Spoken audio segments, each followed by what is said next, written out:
চিয়ং চাওবান festival হংকংয়ের অন্যতম ঐতিহ্যবাহী ও জনপ্রিয় সাংস্কৃতিক উৎসব।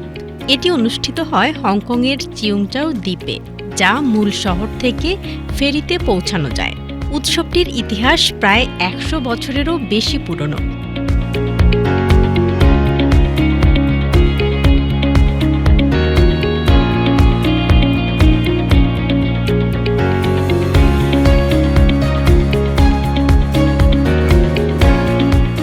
স্থানীয় বিশ্বাস অনুযায়ী একসময় দ্বীপে মহামারী ছড়িয়ে পড়লে জেলেরা দেবতাদের সন্তুষ্ট করতে ধর্মীয় আচার শুরু করেন।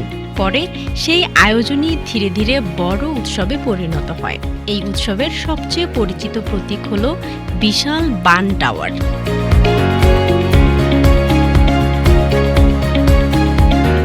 বাঁশের কাঠামোর উপর হাজার হাজার সাদা বান বা পাউরুটি লাগিয়ে কয়েকতলা উঁচু টাওয়ার তৈরি করা হয়। প্রতিটি বানের উপর লাল রঙের শুভ প্রতীক ছাপানো থাকে। উৎসবের শেষ রাতে শুরু হয় সবচেয়ে রোমাঞ্চকর আয়োজন, বান স্ক্রাম্বল প্রতিযোগিতা। মধ্যরাতে প্রতিযোগীরা দ্রুত টাওয়ারে উঠে যত বেশি সম্ভব বান সংগ্রহ করার চেষ্টা করেন। সবচেয়ে উপরে থাকা বানগুলোর পয়েন্ট বেশি হওয়ায় প্রতিযোগীরা ঝুঁকি নিয়েই উপরের দিকে ওঠেন।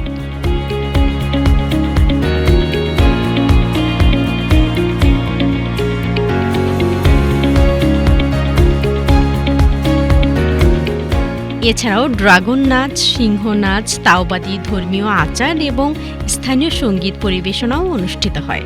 চিয়ং চাওবান ফেস্টিভ্যাল হংকংয়ের ঐতিহ্য ও লোকজ সংস্কৃতির একটি গুরুত্বপূর্ণ প্রতীক হিসেবেও পরিচিত।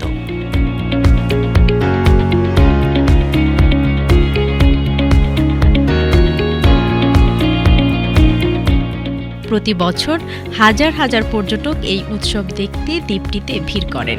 ছোট্ট চিয়ংচাও তখন পরিণত হয় উৎসব, আলো আর ঐতিহ্যের এক ব্যতিক্রমী মিলন মেলায়।